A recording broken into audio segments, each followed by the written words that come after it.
My name is Martha Jane Hemlock. I'm 78 years old, and I poisoned and killed my 5 children. Just got out of prison after 10 years, and here I am, sitting on this old porch in Millbrook County like I'm just another grandma, with her sweet tea and her quilting. But I ain't just another grandma, am I? The whole world thinks they know what I done. They painted me as a monster.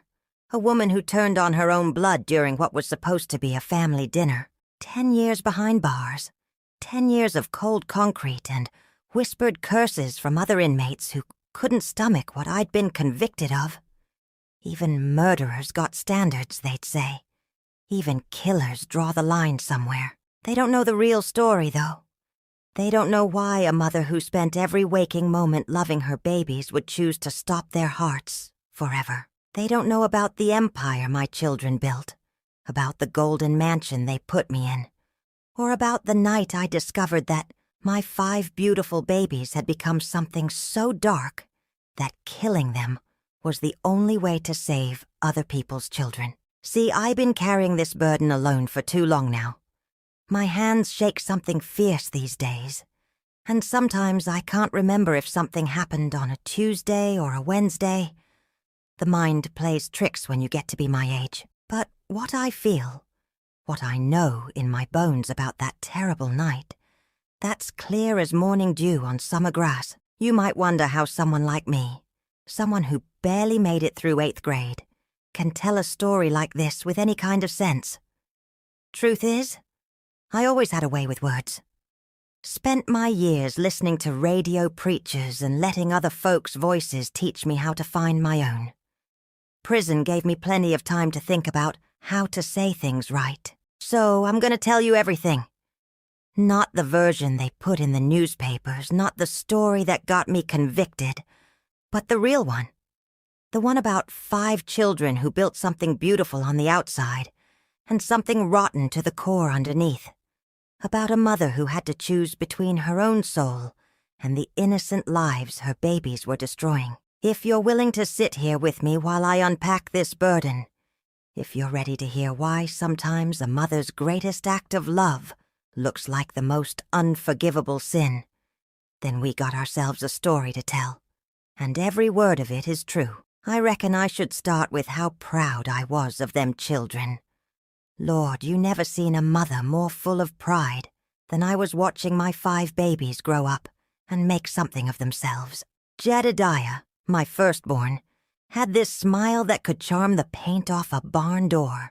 Wren, my only girl, sweet as honey and twice as golden. Then came Gideon with his quiet ways, Cletus, who could count stars like they was pennies, and little Abner, always tinkering with things, saying he was going to invent machines to make the whole world happy. We didn't have much when they was small. I'm talking about the kind of poor where you count every grain of rice, where Christmas presents came from the church charity box, and where I'd go to bed hungry so they could have seconds. But somehow, some way, they all turned out smart as whips, got scholarships, went to them fancy colleges, came back home with degrees and dreams bigger than our little county could hold. By the time they was all grown, they'd built themselves an empire called Pinnacle Holdings. Don't ask me what all they did. Something with investments and properties and numbers that made my head spin. All I knew was that money started flowing like water after a spring rain. They bought me a mansion. Can you picture that? Me, Martha Jane Hemlock, who used to patch holes in the walls with newspaper, living in a house with more rooms than I could count.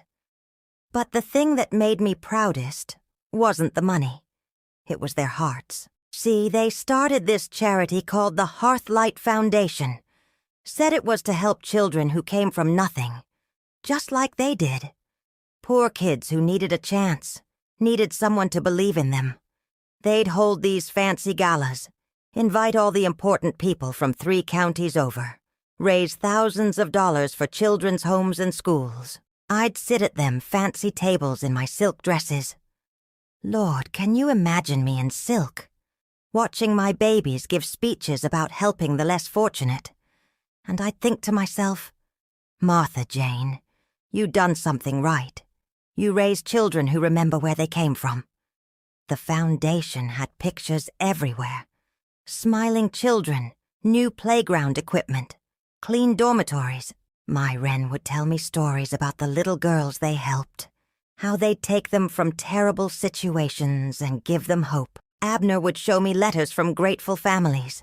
They made me the honorary president, put my picture in all their brochures. The matriarch of giving, they called me. For nigh on 15 years I lived in that golden bubble, thinking I'd raised 5 angels who'd been blessed by the Almighty himself. I'd wake up every morning in that big house, look out at the perfectly manicured gardens, and thank God for giving me children who turned their blessings into blessings for others. I should have known it was too good to be true. Should have asked more questions about where all that money really came from. Should have wondered why they never let me visit the children's homes they talked about. Should have paid attention to the way they'd changed the subject when I wanted to meet some of them grateful families. But I was so proud, so grateful, so blinded by the life they'd given me, that I never thought to look behind the curtain they'd hung up so pretty. And that was my first mistake. My biggest sin wasn't what I'd done to them at the end. It was what I didn't see for all them years before. That Tuesday, or maybe it was a Wednesday, Lord forgive me. The days all run together sometimes. When everything started falling apart, it began with something so small. An email that wasn't meant for my eyes. That email came on what I remember was a hot afternoon in July, though it might have been August. The summers all blur together when you get to be my age. The air conditioning in that big house was humming something fierce, but I was in the kitchen anyway, making peach cobbler from the tree out back. Old habits, you know. Even in a mansion, I still found my comfort in that kitchen. Still rolled dough with the same wooden pin my mama gave me 40 years before. Abner had left his laptop on the kitchen counter. That boy was always forgetting things, scattered as seed in the wind since he was little. The thing kept making that dinging sound, emails coming in faster than rain on a tin roof. Now, I wasn't one to go poking through other folks' business, but one of them messages popped up right there on the screen, and I couldn't help but see it. It was from someone with a name I didn't recognize. Marcus Thornfield or something like that. The subject line said, "Shipment delayed. Merchandise quality concerns." I thought maybe it was about the foundation. About supplies for one of them children's homes getting held up. You know how it is when you're trying to help kids. Every day counts. Every delay means more suffering. So I opened it. Lord help me. I opened it. The words didn't make sense at first. Kept talking about quality control and age verification and client preferences. Mentioned something about a shipment of 12 units being rejected because they were too damaged and needed to be replaced with fresh inventory. There was talk about breaking in procedures and transport protocols and numbers. Lord, such horrible numbers. About profit margins and client satisfaction. I stood there in that bright kitchen, flour on my hands and the smell of peaches in the air, reading words that felt like they was written in a foreign language. My mind kept trying to make them make sense, kept trying to fit them into the picture I had of my children's business. Maybe it was about furniture for the children's homes, or supplies that got damaged in shipping. But then I got to the last paragraph, the one that made my blood turn to ice water in my veins. The Vance girl has been particularly problematic. Suggest immediate disposal and replacement. Foundation cover story. Is wearing thin with local authorities. Recommend shifting operations to the coastal facility until heat dies down. Vance girl. Foundation cover story. I must have read them words 20 times, 30 times, till they burned themselves into my brain, like a brand. My hands started shaking so bad, I had to set the laptop down before I dropped it. The kitchen suddenly felt cold as a tomb, despite that air conditioning working overtime. I kept telling myself there had to be an explanation. Had to be some misunderstanding. Maybe they was talking about employees who wasn't working out, or Maybe it was some kind of code for something innocent that I just didn't understand on account of not having their education. But deep in my bones, in that place where a mother's instincts live, I knew better. I knew I'd just read something that would change everything. Something that would make me question every golden thread in the life my children had woven around me. The peach cobbler burned that day. First time in 50 years I'd ever let a dessert burn. But I just stood there staring at that screen until the smoke alarm started screaming and brought me back to myself. That night at dinner, I watched my babies differently. Watched how Wren smiled when she talked about visiting the children's home in Riverside County. Watched how Jedediah's eyes went cold when he mentioned problematic situations that needed handling. Watched how they all exchanged looks when I asked too many questions about this Vance girl they'd mentioned. They were still my children, still had the same faces I'd kissed goodnight for 20 years. But something had shifted, like when you're walking through familiar woods and suddenly realize you don't recognize the path you're on. I didn't sleep that night. Just lay there in that big bed in that beautiful room, staring at the ceiling and trying to convince myself that my imagination was running wild, that grief and loneliness was making me see monsters where there wasn't none. But I couldn't shake the feeling that I'd just gotten my first real look at who my children had become when they thought nobody was watching. The next few days passed like I was walking through thick molasses.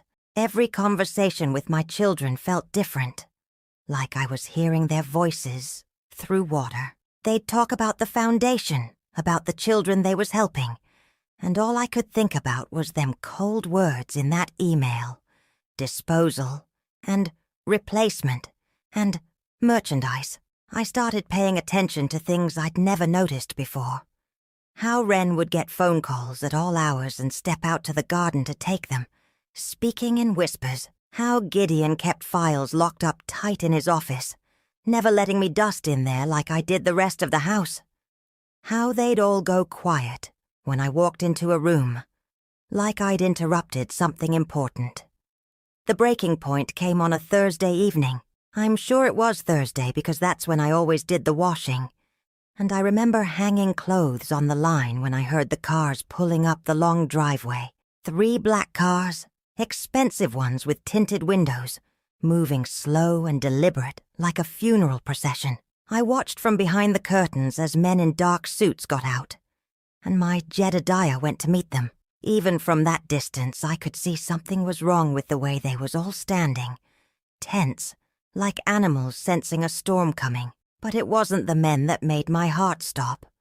It was what I saw when they opened the trunk of the middle car. A little girl. Couldn't have been more than 12, 13, at most. She was so thin her clothes hung on her like they was made for someone twice her size. Her dark hair was matted, and even from my window I could see she was shaking.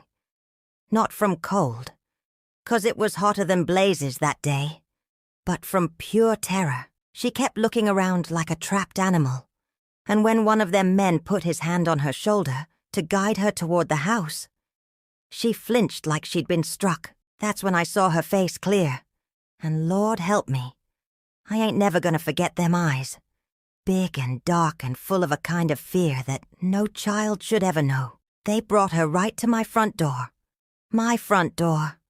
The same door where I used to greet church ladies with fresh cookies and neighbors borrowing cups of sugar. Jedediah came inside first, his face all business, followed by 2 of them suited men, and the little girl walking between them, like she was in chains.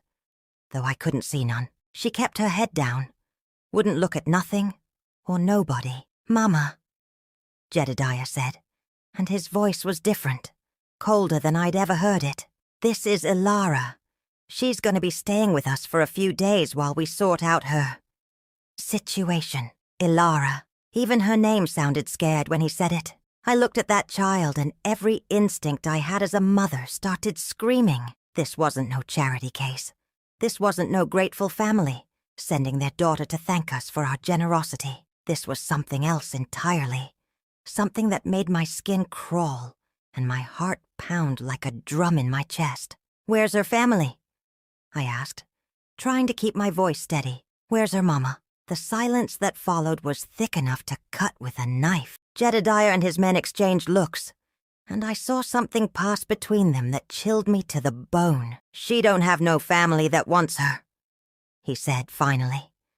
We're helping her find a new situation, better opportunities. That's when little Alara looked up at me for the first time, and I saw something in them dark eyes that nearly brought me to my knees. It was a look that said, "Help me," louder than any scream ever could. A look that said she knew exactly what kind of opportunities they was talking about. I wanted to grab that child and run. Wanted to scoop her up and drive her straight to the sheriff's office and demand answers.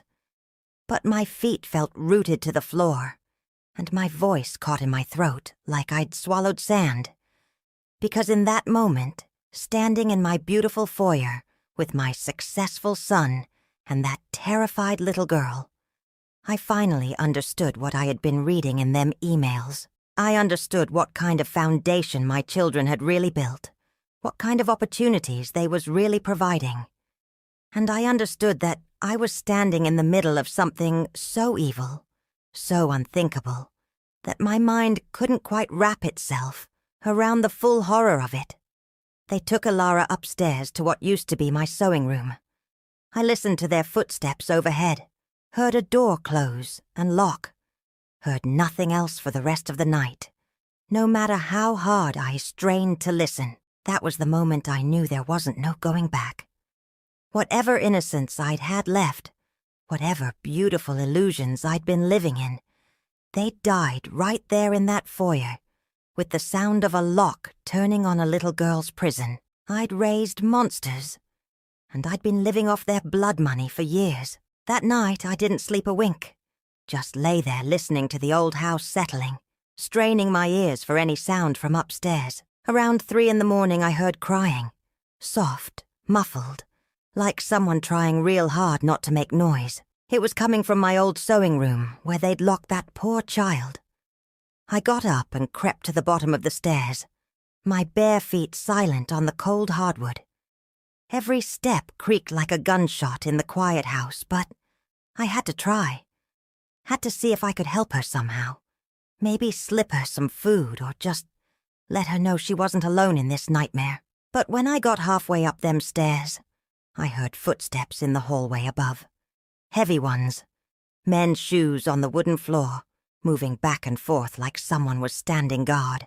They wasn't taking no chances with that little girl getting away. I stood there in my nightgown, gripping the banister so tight my knuckles went white, and I made a decision that changed everything. I was gonna confront my children. I was gonna demand they let that child go, and if they wouldn't listen, I was gonna call the sheriff myself, blood or no blood. Morning came slow as cold honey. I got dressed in my best church dress, navy blue with little white flowers, and I put on my pearl earrings, the ones my mama gave me. If I was gonna face my children with the truth, I was gonna do it with dignity. I found them all in the dining room, having their breakfast like nothing had happened. Like they didn't have a terrified child locked upstairs like some kind of prisoner. Jedediah was reading his newspaper.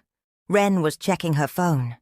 And the boys was talking about some business meeting later that day. "We need to talk," I said, standing in the doorway with my hands folded in front of me. "About that little girl upstairs." The silence that fell over that room was thick as molasses.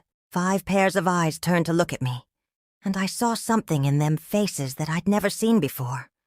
Not guilt, not shame, but calculation, like they was figuring out how much trouble I was gonna be. "Sit down, Mama," Wren said, her voice sweet as pie, but with an edge to it I'd never heard. "Let's have some coffee and talk about this reasonably." "I don't want no coffee," I said, my voice stronger than I felt.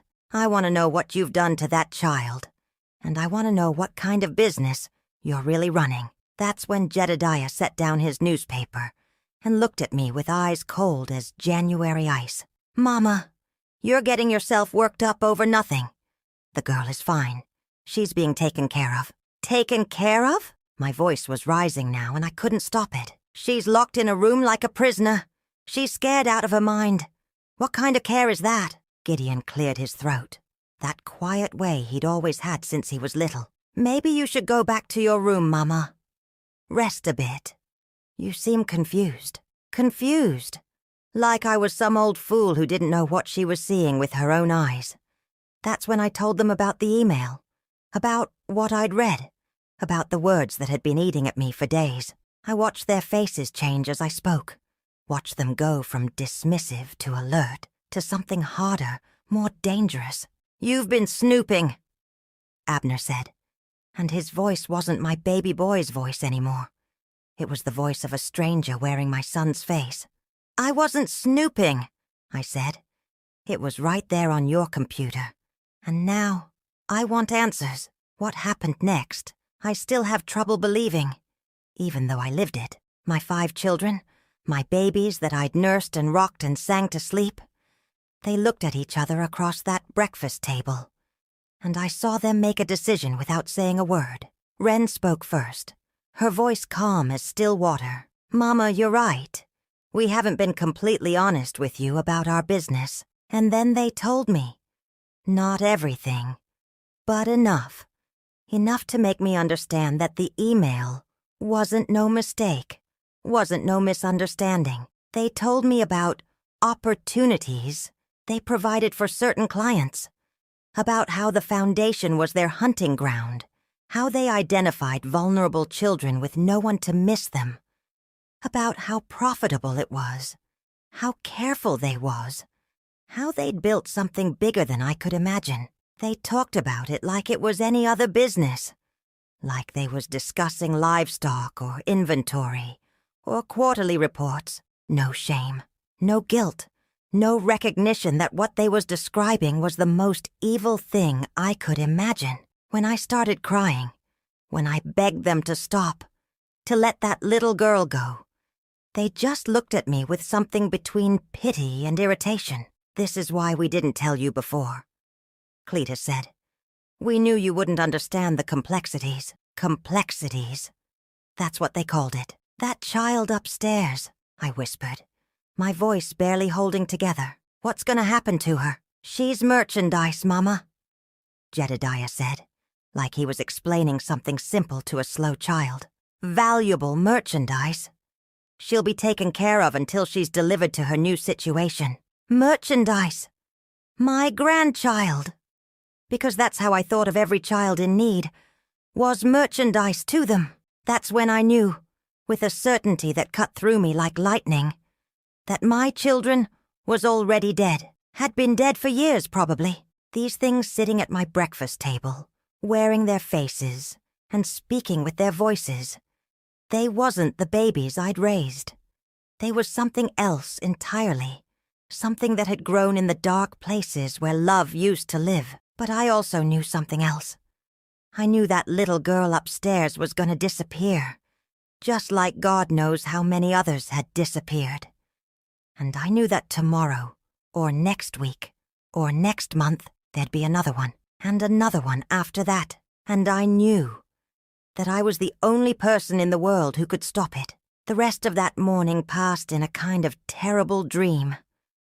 My children finished their breakfast like nothing had happened, like they hadn't just told me they was running the most evil business I could imagine. They talked about meetings and appointments, kissed my cheek goodbye one by one, like they'd done every day for years. But everything was different now. The kisses felt cold. Their voices sounded hollow. Even the way they moved through the house seemed calculated, like actors playing parts they'd memorized but didn't feel. After they left, I sat in that big dining room for the longest time, staring at the leftover coffee cups and crumpled napkins. The house felt different too, bigger and emptier, but also somehow pressing in on me from all sides. Every shadow seemed to hide something sinister. Every creak of the floorboard sounded like footsteps I couldn't trust. I thought about calling the sheriff. Must have picked up that phone a dozen times, my finger hovering over the numbers. But every time I started to dial, I'd think about what I was gonna say. How was I gonna explain that my own children, The ones who'd built the biggest charity in 3 counties, who'd been featured in the newspaper for their good works, was actually monsters. Who was going to believe me? An old woman with an 8th grade education against 5 successful business people with degrees and connections and more money than most folks could imagine. They'd think I was confused. Maybe getting that disease where your mind starts slipping. Maybe my children would even help that story along. Talk about how poor old Mama was getting confused in her old age, seeing things that wasn't there. Around noon, I heard a car coming up the drive. Not one of my children's cars. This one sounded different, older. I looked out the front window and saw a beat-up sedan pulling up, dust flying behind it like a brown cloud. A woman got out, small and thin, with graying hair pulled back tight. She looked nervous, kept glancing around like she was afraid of being seen. She knocked on my door real soft, barely loud enough to hear. When I opened it, she was already backing away, like she was ready to run. She told me her name was Carol Vance, and she was looking for her granddaughter. A little girl named Alara, who'd gone missing 3 days ago from a group home in the next county. The police wasn't taking it serious, she said, because children from the home went missing all the time and usually turned up somewhere else in the system. But Carol knew different. She'd been asking questions, following leads that the police wouldn't follow. Someone had told her they'd seen a girl matching Alara's description being brought to my house in a black car. My heart started pounding so hard, I thought it might burst right out of my chest.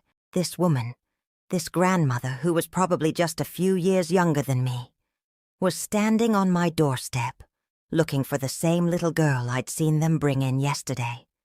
I wanted to tell her everything, wanted to grab her hand and take her straight upstairs to that locked room and prove that her granddaughter was here, was alive, was in terrible danger. But something stopped me. Maybe the way my children had looked at me that morning. Maybe the cold certainty in their voices when they'd called Alara merchandise. Because I realized something that chilled me to the bone. If Carol was here, asking questions, following leads, then my children already knew about her. They had to know. And if they knew someone was looking for Alara, someone who cared enough to track her here, Carol Vance was in just as much danger as her granddaughter. I told her I didn't know nothing about no missing girl, that she must have the wrong house. The lie tasted like poison in my mouth, but I told it anyway because I could see one of the black cars sitting at the end of the driveway, just barely visible through the trees. Someone was watching, waiting to see what this woman was gonna do. Carol's face crumpled when I said it, and I saw the hope die in her eyes. She thanked me anyway, polite as could be, and asked if I'd call her if I heard anything. She pressed a piece of paper into my hand with her phone number written on it, in shaky handwriting. I watched her drive away, and I knew I'd probably just signed that woman's death warrant, along with her granddaughter's. Because my children didn't leave loose ends. They didn't let people ask questions or follow leads or get too close to the truth. That evening when they all came home, I noticed things I'd missed before. How they had new phones they kept separate from their regular ones. How they talked in code about deliveries and clients and inventory management. How they'd step outside to take certain calls, speaking in voices too low for me to hear. And I noticed something else. The way they looked at me, calculating, assessing, like they was trying to figure out if I was going to be a problem they needed to solve. Jedediah mentioned over dinner that they'd had some unexpected visitors that day. Someone asking questions they shouldn't be asking, poking around where they didn't belong. He said it real casual, but his eyes was on me when he said it. I kept my face blank as fresh paper, but inside I was screaming. Because I knew what unexpected visitors meant in their world. I knew what happened to people who asked too many questions. That night I lay in bed listening to cars come and go in the driveway, heard voices in the yard, footsteps on the gravel. Around 3 in the morning, everything went quiet again. But it was the kind of quiet that follows something terrible. I never saw Carol Vance again. The next day's newspaper had a small story on page 6 about a single-car accident on Route 47. A woman from the next county had apparently fallen asleep at the wheel and driven into a tree. No witnesses, no other cars involved, just another tragic accident in a world full of them. But I knew better. I knew that my children had just murdered a grandmother whose only crime was loving her granddaughter enough to come looking for her. And I knew that if I wasn't careful, if I pushed too hard or asked too many questions, I'd be next. The days after Carol Vance died, and Lord help me, I knew in my bones it wasn't no accident. I started seeing my house different. What used to feel like a blessing now felt like a beautiful prison. Every room had ears, every corner had eyes, and I was the fool who'd been living in luxury built on the suffering of children. I'd walk past that locked door upstairs and hear nothing. Not crying, not moving around, nothing at all. The silence was worse than screams would have been, because silence meant that little Ilara was giving up hope. Or worse, that she wasn't in there anymore at all. 3 days after the accident, I finally worked up the courage to test that door when the house was empty. My hands were shaking so bad, I could barely turn the knob, but it was locked tight as a vault. I pressed my ear against the wood and listened with everything I had. But all I heard was my own heart hammering against my ribs. That's when I found the key. It was hanging on a little hook inside Jedediah's desk drawer, mixed in with paper clips and rubber bands like it wasn't nothing important. Just a small brass key that could have opened anything. But something about the way it was hidden, not really hidden, just tucked away, casual-like, made my stomach turn. I took it. Lord forgive me. I stole from my own son, but I took that key and slipped it into my bra, where it lay against my heart like a cold promise. That afternoon, when all 5 of them was gone to some business meeting in the city, I climbed them stairs with my knees shaking like autumn leaves. The key fit perfect, turned smooth as butter, and the door swung open on what used to be my bright, cheerful sewing room. It was empty. Not just no Ilara. Everything was gone. My sewing machine, my fabric bins, my grandmother's rocking chair that I'd nursed all my babies in. The room had been stripped bare except for a single mattress on the floor and heavy curtains blocking out every bit of sunlight. But the smell, Lord, the smell in that room told me everything I needed to know. Fear and desperation, and something else. Something sweet and sick that made my stomach lurch. It was the smell of hopelessness, of children who'd given up believing anyone was coming to save them. I found other things, too. Things that made me understand this wasn't the first time that room had been used for such evil purposes. Scratches on the wooden floor like fingernails had clawed at them. Stains on the walls that could have been anything but probably wasn't anything good. And in the corner, so small I almost missed it, a little heart carved into the baseboard with what looked like a hairpin or a nail. Inside the heart were initials. Evie Ilara Vance. That poor child had carved her name into my house like she was trying to leave some proof she'd existed. Some sign that she'd been there. I ran my finger over them little letters, and I swear I felt something break inside my chest. Not my heart. That had been breaking for days. Something deeper, something that had been holding me together all these years. Maybe it was my faith in my children, or my belief that love could overcome anything. Or just my stubborn hope that there was still some good left in this situation. Whatever it was, it snapped clean in two, and what was left was something harder, something angrier, something that knew exactly what needed to be done. That evening at dinner, I watched my children eat the pot roast I'd made, watched them laugh and talk about their day like they was normal people with normal lives. But all I could see was that empty room upstairs. All I could smell was the fear that little girl had left behind. Wren mentioned they was having another foundation gala next month. Said they was expecting to raise more money than ever before. She asked if I wanted a new dress for the occasion, something pretty to make me feel special. I said yes. I'd love a new dress. And I smiled when I said it, smiled like the proud mama I'd always been.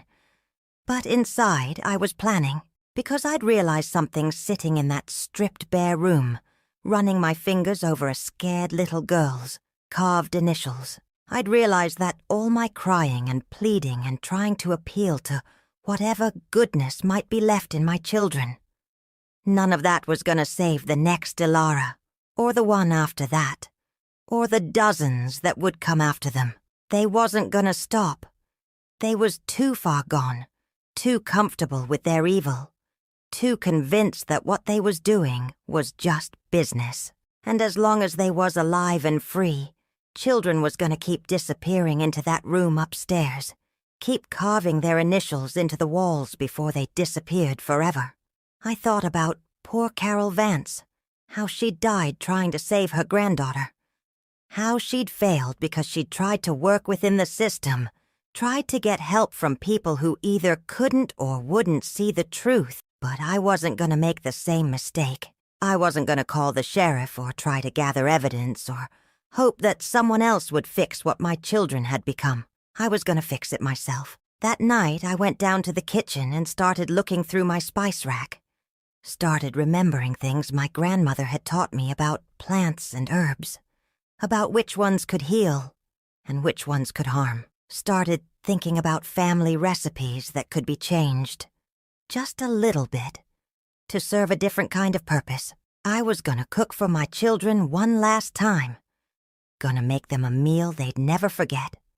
And when it was over, when they was all gone, and could never hurt another child again, I was gonna call the sheriff myself and tell him exactly what I'd done and why I'd done it. Because some sins can only be washed away with blood, and sometimes the only person who can stop a monster is the person who made them in the first place. The next 2 weeks passed like I was living in 2 different worlds at the same time. On the outside, I was still the same Martha Jane I'd always been. Making breakfast, tending my little herb garden, sitting on the porch with my sweet tea, watching the corn grow tall in the summer heat. But on the inside, I was becoming something else entirely. Something harder and colder and more determined than I'd ever been in my life. I started paying attention to things I'd never noticed before. How my children's schedules worked, when they was all likely to be home at the same time, what their favorite foods was, which dishes would make them happy enough to eat without suspicion. I watched them like I was studying strangers, memorizing their habits and their weaknesses. And I started preparing. My grandmother, God rest her soul, had taught me things about plants that most folks had forgotten. Which herbs could settle a stomach and which ones could stop a heart. Which mushrooms was safe to eat and which ones would send you to meet your maker. She'd grown up in the old times, when women had to know such things to protect their families from all kinds of dangers. I'd never thought I'd need that knowledge. Never imagined I'd be grateful for lessons learned at the knee of a woman who'd lived through wars and famines and times when knowing the difference between medicine and poison could mean the difference between life and death. But I was grateful now. I spent my afternoons in the woods behind the house, gathering things that looked innocent enough. Mushrooms that grew in the damp places under fallen logs. Berries that was pretty to look at but deadly to eat. Roots that could be ground up fine and mixed into gravies and sauces without changing the taste much. Each time I came back to the house with my little basket, I felt like I was carrying pieces of justice, like the earth itself was helping me do what needed to be done. But the hardest part wasn't gathering what I needed. The hardest part was living with my children every day, looking at their faces across the dinner table, and knowing what I was planning to do to them. Because they was still my babies, wasn't they? Still had the same eyes I'd looked into when they was newborns, Still had the same hands I'd held when they was learning to walk. When Abner would kiss my cheek goodnight, I could still smell the little boy's sweetness under his expensive cologne. When Wren would laugh at something on her phone, it was the same laugh that used to make me smile when she was 5 years old. Sometimes, late at night, I'd almost talk myself out of it, almost convince myself that maybe there was another way, that maybe I could find some evidence the police would believe, that maybe my children could be saved somehow. But then I'd remember that empty room upstairs. I'd remember Carol Vance's crumpled face when I lied to her, and how she'd died alone on a dark road because she'd loved her granddaughter enough to come looking. I'd remember all the children who'd probably carved their initials in that baseboard before Alara, all the ones who'd disappeared without a trace while I lived in my beautiful house, and congratulated myself on raising such successful kids. And I'd know that what I was planning wasn't just necessary. It was the only decent thing left for me to do. The breakthrough came on a Wednesday evening when Jedediah got a phone call that made his face go white as fresh cotton. He stepped out onto the back porch to take it, but the kitchen window was open, and I heard every word. Someone was asking questions, someone from the state police, apparently, who'd connected the disappearances of several children from different counties. They was looking into charitable organizations, trying to find patterns, following money trails. When Jedediah came back inside, he called a family meeting right there in the kitchen. All 5 of them huddled around the table, speaking in voices barely above whispers. But I caught enough to understand that they was scared. Really scared. Maybe for the first time since they'd started their evil business. They talked about moving operations somewhere else, maybe out of state. They talked about destroying records and covering tracks. And they talked about me, about how I'd been acting strange lately, asking too many questions, seeming unstable, about how I might become a liability if the investigation got too close, about how they might need to make some difficult decisions about my future. That's when I knew for certain that I was running out of time, that if I didn't act soon, I might end up like Carol Vance. Another tragic accident, another problem solved with a quiet death that nobody would question too hard. But I also knew something else. They was planning one last big event before they moved their operations. The foundation gala I'd heard Wren mention, scheduled for the following Saturday. A final fundraiser to clean out their local accounts and provide cover for their departure, which meant they'd all be home Friday night, getting ready, all 5 of them, together in the house, relaxed and unsuspecting because they thought they'd outsmarted everyone who might threaten them. It would be perfect. A family dinner to celebrate their success, to toast their cleverness, to enjoy one last meal in the house where they'd built their empire of horror. I already knew what I was going to cook. Beef stew, thick and rich and dark enough to hide the bitter taste of justice. Cornbread sweet with honey to make them want seconds. Apple pie for dessert, because that was always their favorite when they was little. A perfect last meal for 5 monsters who used to be my children. I just had to make sure I was strong enough to watch them eat it. Friday morning came bright and clear, the kind of summer day that makes you grateful to be alive. Birds were singing in the oak trees. The air smelled like honeysuckle and fresh-cut grass, and the sunlight streaming through my kitchen windows looked like liquid gold poured straight from heaven. It should have been a beautiful day. Instead, it felt like the last day of the world. I got up before dawn and sat on the back porch with my coffee, watching the sky turn from black to purple to pink. Somewhere in the distance, I could hear a church bell ringing, probably from St. Mary's down in town, calling folks to early morning prayer service. The sound made me think about confession, about absolution, about whether what I was planning to do could ever be forgiven by the Almighty. But then I thought about all them children who'd never see another sunrise, who'd never hear church bells or smell honeysuckle or feel safe in their own beds again because of what my babies had done to them. And I knew that some sins was too big for confession, too terrible for anything but justice. I spent the morning shopping for groceries, driving to 3 different stores so nobody would think twice about an old woman buying ingredients for a big family dinner. Beef for the stew, vegetables for roasting, apples for pie. Normal things.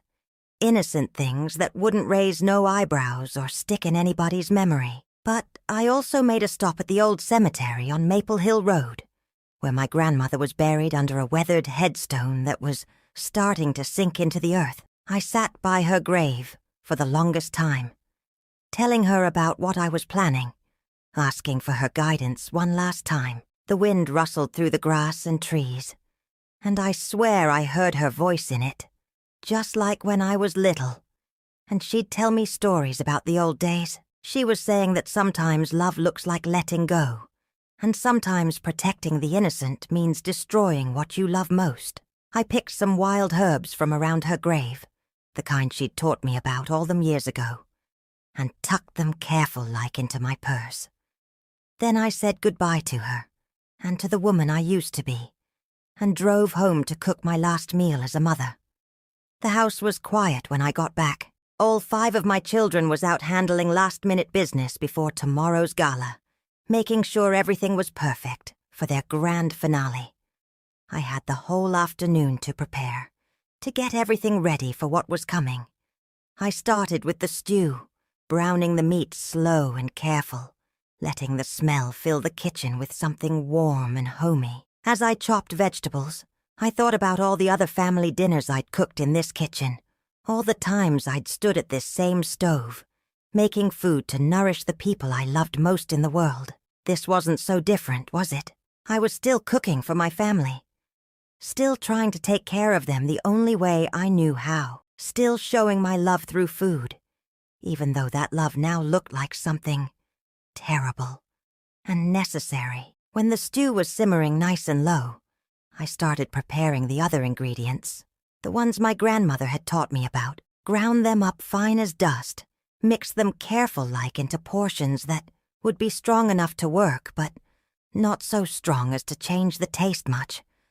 My hands were steady as stone while I did it. No shaking, no hesitation, no second thoughts. It was like some other part of me had taken over, some ancient part that knew exactly what needed doing and how to do it right. Around 4 o'clock, I heard cars in the driveway. My children was coming home, probably hungry and tired and ready for a good meal before their big day tomorrow. I smoothed my apron, checked my hair in the hall mirror, and went to greet them like I'd done 1,000 times before. They was all in good spirits, laughing about something that had happened at their meeting, talking about how much money they expected to raise at the gala. Wren had bought a new dress for the occasion, something red and expensive that probably cost more than most folks made in a month. The boys was wearing their best suits, looking handsome and successful and proud of themselves. Looking at them, I felt my heart try to break one last time, because they were still beautiful, wasn't they? Still my babies, even though they'd grown into monsters. Still the children I'd sung to sleep and bandaged when they fell and cheered for at school plays and graduation ceremonies.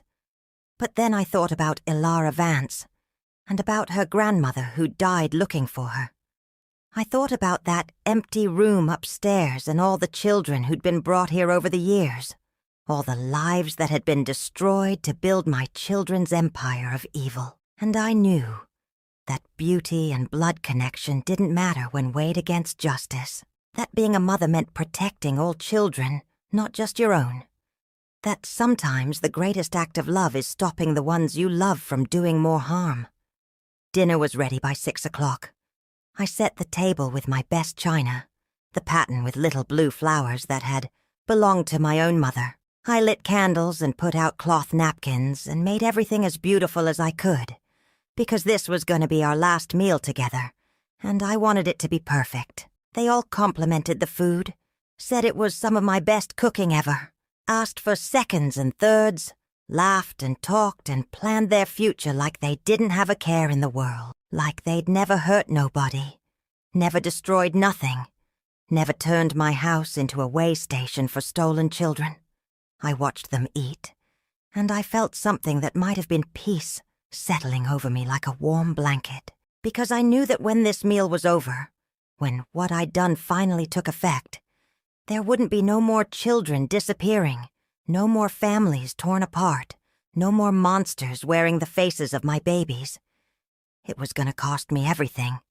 My freedom, my future, probably my life. But it was gonna save children I'd never meet, families I'd never know, futures that might never have existed if I'd done nothing. And that was enough. That was more than enough. That was justice. The effects started about an hour after dinner, just as we was all sitting in the living room, with coffee and my homemade apple pie. I'd been watching the clock on the mantel, counting down the minutes, knowing that what I'd done was working its way through their systems like slow, inevitable justice. Jedediah was the first to notice something was wrong. He set down his coffee cup with a shaky hand and pressed his palm against his forehead, blinking hard like he was trying to clear his vision. Then Cletus started feeling dizzy, had to grip the arm of his chair to keep from falling over. Within minutes, all 5 of them were showing signs: sweating, nausea, confusion that was spreading across their faces like storm clouds gathering. I sat in my rocking chair, the one I'd nursed them all in when they was babies, and watched my children begin to die. It wasn't fast, and it wasn't easy. The things my grandmother had taught me about, the herbs and roots I'd ground up so careful and mixed into their food, they worked slow and sure, but not gentle. They was meant to give me time to say what needed saying, to make sure my children understood exactly why this was happening to them. Wren was the first to figure it out. She looked at me with eyes that were starting to lose focus and whispered something about the food, about how we'd all eaten the same thing, but only they was getting sick. Smart girl, my Wren. Always was the quickest of my babies. I told them then. Told them everything. How I'd found that email. How I'd seen little Ilara brought to our house like she was cargo instead of a child. How I'd met her grandmother and watched that brave woman die for trying to save someone she loved. How I'd gone into that room upstairs and seen the carved initials, the scratches on the floor, the evidence of all the children who'd suffered while I lived in ignorance and luxury. I told them about the investigation that was closing in on them, about how they'd been planning to disappear and start their evil business somewhere else, about how many more children would have died if I'd let them live another day, another week, another year. But mostly, I told them about love, about how being a mother means protecting all children, not just your own. About how sometimes the greatest act of love looks like the most unforgivable sin. About how I'd rather spend the rest of my life in prison than spend one more day knowing I'd raised monsters and done nothing to stop them. They tried to fight it at first. Jedediah managed to get to his feet, stumbling toward the phone like he was going to call for help, but his legs gave out before he could reach it, and he collapsed onto the Persian rug that he'd bought me for my 70th birthday.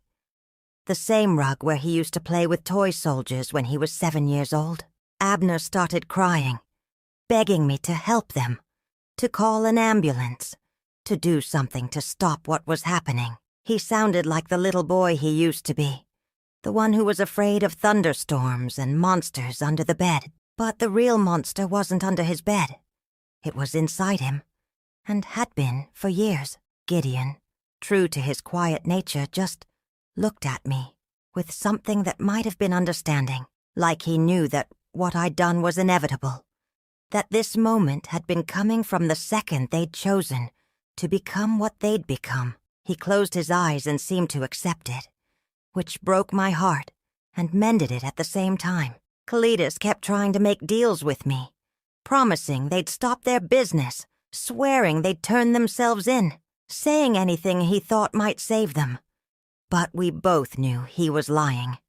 They'd never have stopped, never have felt real guilt for what they'd done. They'd have just gotten better at hiding it. And Wren, my only daughter, my little girl who used to bring me dandelions and call them beautiful flowers, She spent her last minutes telling me exactly what she thought of me, using words I'd never heard come out of her mouth before, cursing me for destroying what they'd built, calling me a crazy old woman who didn't understand the world they lived in. Maybe she was right. Maybe I was crazy. But if loving children more than I loved my own flesh and blood made me crazy, then I was proud to be out of my mind. One by one, they grew still. One by one, the children I'd brought into this world left it, taking their secrets and their sins with them. The living room that had once echoed with Christmas morning laughter and birthday celebrations became as quiet as a tomb, filled with nothing but the sound of my own breathing and the tick of that old mantel clock counting down the minutes until I'd have to face what I'd done. When the last of them was gone, when I was sure there wasn't no coming back for any of them, I picked up the phone and dialed the sheriff's office. I was ready to confess, ready to pay the price for the justice I'd delivered, ready to spend whatever time I had left, knowing that no more children would disappear into that room upstairs, that no more families would be destroyed by the monsters I'd created. It was over. Finally. Terribly. Necessarily over. When the sheriff arrived that night, I was still sitting in my rocking chair, surrounded by the bodies of my children. I'd called him myself, told him exactly what I'd done and why I'd done it, told him to come quick, that there was 5 people dead in my living room, and I was the one who'd killed them. The trial was a circus, just like I'd expected. Newspapers from 3 states covered it, calling me everything from a monster to a saint, depending on which side of the story they wanted to tell. Some folks said I was a hero who'd stopped something unspeakable. Others said I was a crazy old woman who'd murdered her own family, in cold blood. The prosecution painted me as exactly what I was, a mother who'd poisoned her children with malice aforethought. They had the evidence. They had my confession. They had everything they needed to put me away for the rest of my natural life. They didn't much care about my reasons, about what my children had been doing, about the evil I'd stopped. All they cared about was that I'd killed 5 people and admitted to it. My court-appointed lawyer tried to get me to plead insanity, said no jury would believe a sane woman would poison her own babies. But I wouldn't do it. I wasn't crazy, and I wasn't sorry. I'd done what needed doing, and I wanted the world to know it. The jury deliberated for 3 days before they came back with their verdict. Guilty on all 5 counts of first-degree murder. The judge sentenced me to life in prison without the possibility of parole. Said what I'd done was beyond redemption, beyond understanding, beyond any excuse the law could recognize. I accepted my sentence with dignity, walked out of that courtroom in shackles, ready to spend whatever time I had left paying for the justice I'd delivered. But prison taught me things I hadn't expected to learn. Taught me that even behind bars, even locked away from the world, truth has a way of working itself to the surface like groundwater after a long drought. It was about 3 years into my sentence when the first package arrived. No return address, no note, just a manila envelope with my name written in careful block letters. Inside was a newspaper clipping from a city 4 states away. The headline read, "Child trafficking ring exposed. Dozens of victims rescued." The article talked about an investigation that had been going on for years, following money trails and missing children reports across multiple states. They'd finally broken the case wide open when they raided a compound in Nevada and found 37 children being held in conditions that made my stomach turn, even after everything I'd seen. But the most important part was buried in the middle of the article. The investigators had traced the operation back to its source, a company called Pinnacle Holdings and a charity called the Hearthlight Foundation. They'd found records going back over a decade, evidence of hundreds of children who'd been trafficked, sold, destroyed by the network my children had built. They called it one of the largest child trafficking operations in the country's history. said the organization had been so sophisticated, so well connected, that it might have continued operating indefinitely, if not for the sudden death of its leadership. The sudden death of its leadership. That was me. That was what I'd done on that Friday night when I'd served my children their last meal. More packages came over the years, more newspaper clippings, more evidence of the scope of what my children had been doing. Stories about children being reunited with families, about survivors getting therapy and new lives, about investigations that were finally able to move forward because the people who'd been covering their tracks was dead. But the package that changed everything came in my 7th year of prison. This one had a return address, a law office in the state capital. Inside was a letter from a lawyer named Catherine Vance, along with something that made my hands shake so bad I nearly dropped it. It was a toxicology report. Not the one from my trial, but a different one. A complete analysis of my children's blood that had been suppressed during my prosecution. And what it showed was impossible, unthinkable, but absolutely true. My children had been sedated before they died. Heavily sedated with drugs I'd never heard of. Drugs I couldn't have gotten. Drugs that had been in their systems for hours before they'd ever sat down to my poisoned dinner. Someone else had drugged them first. Someone who'd wanted them unconscious, helpless, when the poison I'd given them finally took effect. Someone who'd made sure they couldn't fight back, couldn't run, couldn't do anything but lie there and die slow like they deserved. The letter explained everything. Catherine Vance was Carol Vance's daughter, the mother of little Ilara, the woman who'd been looking for her child when my children had her killed. She was also the medical examiner who'd handled my case, who'd done the autopsies on my children. She'd known exactly what they were, had been investigating them for months before that Friday night, trying to build a case that would stick. She'd seen me getting closer to the truth, had watched me struggle with what I was learning about my babies, and when she'd realized what I was planning to do, she'd helped me, had made sure my children couldn't escape what was coming, couldn't hurt me to stop me, couldn't do anything but accept the justice they'd been avoiding for so long. She hadn't been able to save her daughter Ilara. That precious child had disappeared into their network and was probably dead long before I'd ever seen her.